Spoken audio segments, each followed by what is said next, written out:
Sa minn żmien il-qedem is-settur marittimu dejjem kien wieħed importanti ħafna l pajjiżna u minkejja li nbidlu żminijiet is-sitwazzjoni baqgħet ma nbidlitx. Fil-fatt is-sena l-oħra biss pajjiżna rċieva aktar minn 12,000 sejħa internazzjonali minn bastimenti biex jużaw l-ibħra u l-portijiet tagħna. Dan qalu l-Ministru għat-Trasporti Ian Borg meta kienet jindirizza konferenza li qed tittella f'Malta dwar l-industrija ta' tbaħħir, partikolarment dik tal-merkanzija.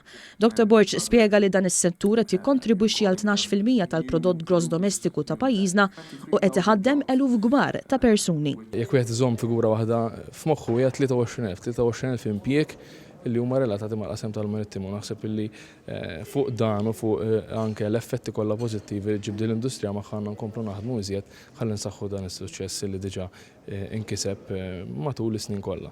Il-Ministru Borg kompla jispjega wkoll li l-Gvern huwa kommers li jkompli jinvesti f'dan is-settur.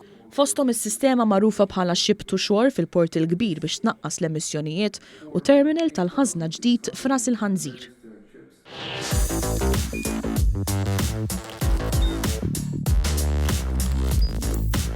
Idħol fuq one.com.mt u hemmhekk tista' tara l-programmi kollha li jxandru fuq One permezz ta' One Play.